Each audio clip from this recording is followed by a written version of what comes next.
शरद पवार नेता तो जरूर है, लेकिन अब वो मैदान वाले नेता नहीं रहे। वो भी एक हम्म, फैक्टर है। दरअसल शरद पवार की भी अपनी तबीयत की मर्यादा है, और इसलिए पवार वो पॉलिटिक्स नहीं कर सकते जो वो किसी जमाने में करते थे, करते या थे। वो हिम्मत ताकत जो भी है वो थी।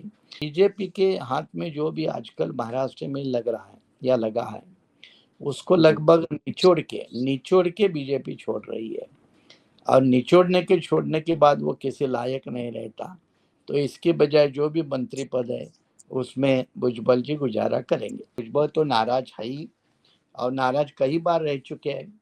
लेकिन भुजबल की आजकल क्या दिक्कत क्या है कि भुजबल पुराने नेता अब नहीं रहे, और उतनी ना हम्म, ताकत है ना हिम्मत है। फिर शरीर का भी उतना सपोर्ट नहीं मिलता है। फिर पुराने एज भी केस, हो गया। हाँ एज भी हो गई।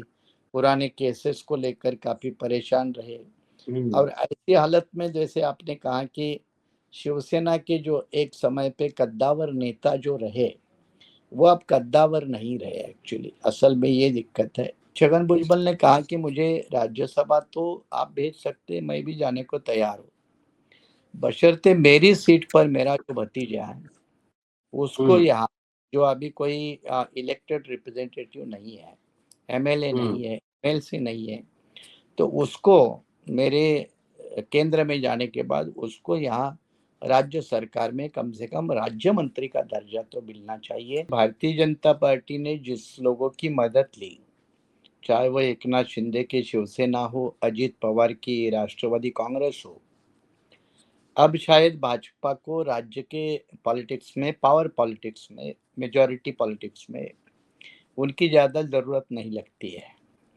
इतना हम्म। के पास स्ट्रेंथ बढ़ गया है, और इसी के चलते वो आजकल ज्यादा तवज्जो नहीं देते, चाहे एकनाथ शिंदे हो चाहे अजित पवार हो।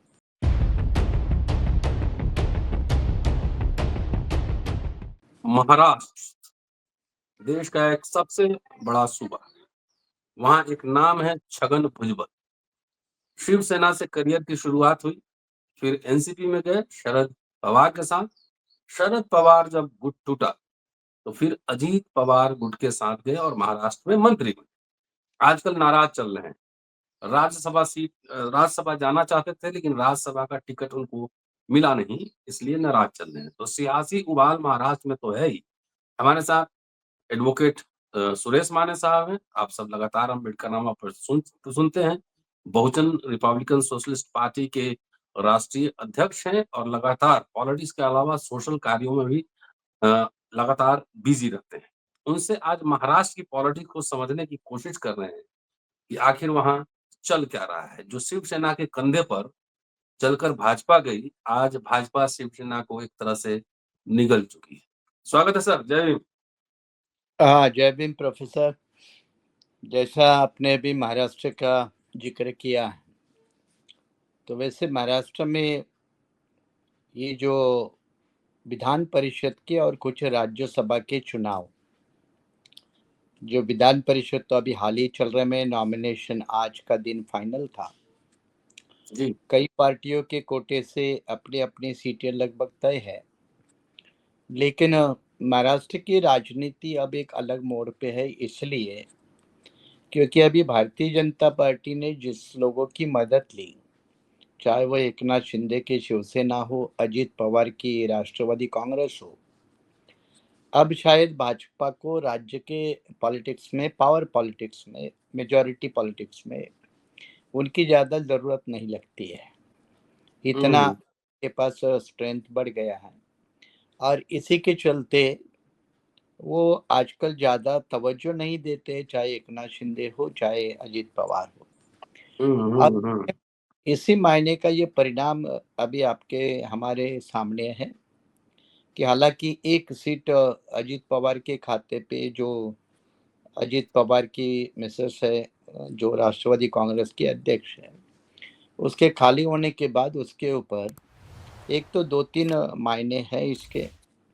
एक तो अजित पवार राष्ट्रवादी कांग्रेस में, ये सुनेत्रा पवार के हाथ में पार्टी जाने से पार्टी के महाराष्ट्र के अध्यक्ष तटकरे और उसके प्रमुख नेता विदर्भ के जो पटेल है, ये दोनों नाराज चल रहे थे।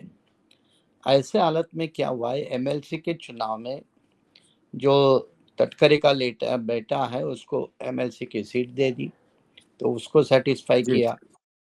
और छगन भुजबल को सीट देने की जब बात चल रही थी, तो आज के समाचार पत्रों में या जो सूत्र बताते वो ये आ गया कि छगन भुजबल ने कहा कि मुझे राज्यसभा तो आप भेज सकते, मैं भी जाने को तैयार हूँ, बशर्ते मेरी सीट पर मेरा जो भतीजा है उसको हुँ, यहाँ, जो अभी कोई इलेक्टेड रिप्रेजेंटेटिव नहीं है, एमएलए हुँ, नहीं है, एमएलसी नहीं है, तो उसको मेरे केंद्र में जाने के बाद उसको यहाँ राज्य सरकार में कम से कम राज्य मंत्री का दर्जा तो मिलना चाहिए, राज्य मंत्री हुँ, बना।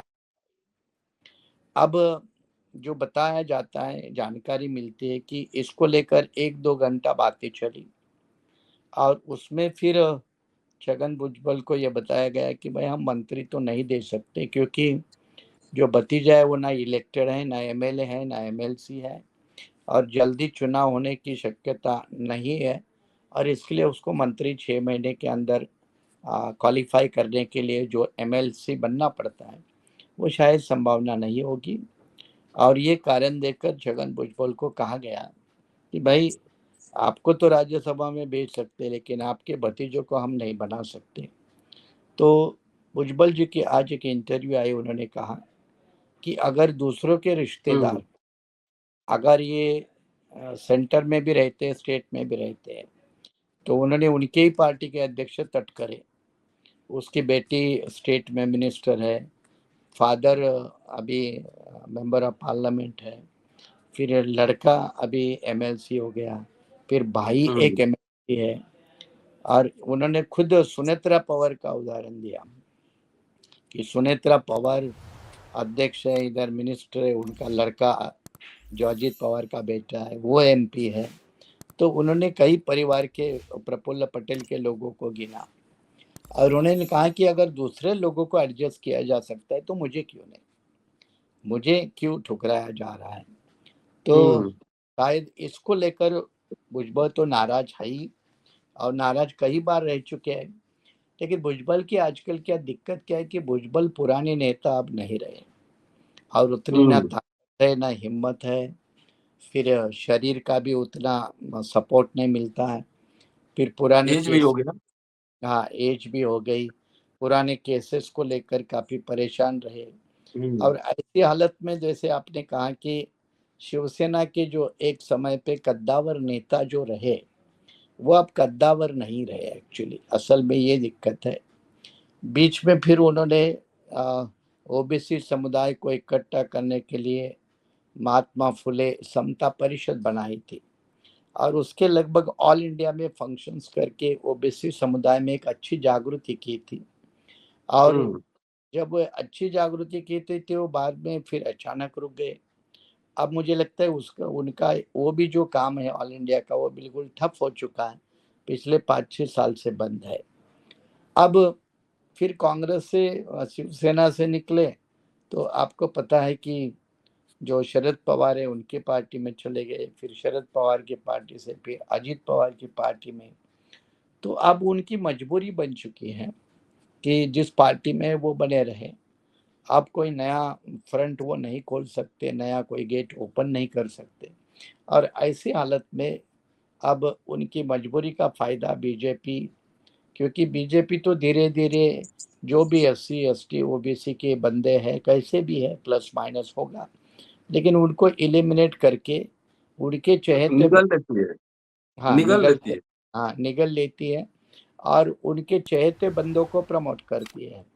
तो हुँ, इसलिए जो राजेंद्र जैन नाम का कैंडिडेट जो चुना है अभी, वो तो प्रफुल्ल पटेल जो उनके कहा जाता है बारे में कि वो अक्सर बीजेपी के ही साथ रहते हैं, तो बीजेपी के साथ रहने वाला साथी उन्होंने राज्यसभा पर भेजकर छगन भुजबल का लगभग उस मामले में लॉक किया, और वो चाहते थे, फिर भी उनको राज्यसभा जाने का मौका नहीं मिला। अब जो दूसरी बात है जो स्टेट पॉलिटिक्स में एससी नहीं पॉलिटिक्स। एक सवाल मैं ले लेता हूँ और अभी एक जी, सवाल जी, कि आज मैंने पढ़ा है, कह रहे हैं कि मैं कबड्डी का खिलाड़ी हूँ, शतरंज का नहीं। तो सीजन्ड पॉलिटिशियन है, ये कहने के क्या मायने? उनके मायने है कि शतरंज में क्या प्यादे होते हैं, हुँ, शतरंज में जो कौड़ियाँ होती है उसको प्यादे बोलते हैं, जी। तो प्यादे होते हैं। तो उनका स्पष्ट इशारा है कि भाई शतरंज के जो प्यादे जैसे है वो मैं उस तरह का खिलाड़ी नहीं हूँ, मैं तो कबड्डी का खिलाड़ा हूँ, जहाँ फिर टांग खींचने वाली, ताकत से काम करने वाली बात होती है। हुँ, तो हुँ, उन्होंने एक तरह से वो एक इशारा भी दे दिया है, लेकिन फिर भी मैं ये कह रहा हूँ कि उन्होंने इशारा भले दिया हो, लेकिन अब उनकी मजबूरी बन चुकी है, क्योंकि इसके पहले उनको मंत्री भी नहीं बनाया गया था, कद्दावर पोर्टफोलियो भी नहीं दिया गया था, फिर भी उनको रहना पड़ा, मजबूरी में इनके साथ रहना पड़ा। तो अब भुजबल पहले जैसे कद्दावर नेता नहीं रही, पिछड़े वर्ग के है, ओबीसी के है, माली समाज से आते हैं, लेकिन फिर भी हुँ, वो अब पहले जैसे नहीं होने के कारण, और बीजेपी के हाथ में जो भी आजकल महाराष्ट्र में लग रहा है या लगा है, उसको हुँ। लगभग निचोड़ के बीजेपी छोड़ रही है, और छोड़ने के बाद वो किसी लायक नहीं रहता। तो इसके बजाय जो भी मंत्री पद है उसमें भुजबल जी गुजारा करेंगे। शरद पवार के साथ जाएँगे फिर? अब शरद पवार के पार्टी का हाल उससे बुरा है, हुँ, पवार के पार्टी का हाल उससे बुरा है, क्योंकि जितने एमएलए कम से कम अजीत पवार के साथ है, उतने एमएलए पवार के शरद पवार के साथ नहीं है, ये हुँ, असलियत। दूसरी बात, शरद पवार की राजनीति सबको पता है आजकल, वो कब लेफ्ट टर्न मारेंगे, कब राइट टर्न मारेंगे, इसका कोई भरोसा नहीं होता। हाँ, कभी इंडिया की बात करेंगे, कभी इंडिया हुँ, आघाड़ी को हुँ, छोड़कर सेंट्रल बीजेपी की तरफ झुकाव होता है उनका, कई मामले वो साफ आ गई। दूसरी बात, अब शरद पवार नेता तो जरूर है, लेकिन अब वो मैदान वाले नेता नहीं रहे, वो भी हुँ, एक हुँ, फैक्टर है। दरअसल शरद पवार की भी अपनी तबीयत की मर्यादा है, और इसलिए पवार वो पॉलिटिक्स नहीं कर सकते जो वो किसी जमाने में करते थे, करते या थे। वो हिम्मत ताकत जो भी है वो थी। अब उनका भी फोकस अपने लड़की के कारण, सुप्रिया सुले के कारण, ज्यादा इधर उधर संघर्ष वाला कम है, हुँ, वो हुँ, संघर्ष वाला नहीं है, समझौते वाला है। और इसीलिए शरद पवार के साथ अब महाराष्ट्र की राजनीति में भुजबल छोड़िए, लगभग दूसरे भी किसी दल का कोई नेता आजकल हुँ, जाने को तैयार नहीं है, क्योंकि उसके लिए कोई कारण नहीं है, पर्याप्त रीजन नहीं है कि शरद पवार के साथ कोई भविष्य में नजर आएगा, और इसलिए हुँ। पवार के साथ जाने का उनका कोई सवाल नहीं। चलिए सर, बहुत-बहुत शुक्रिया। और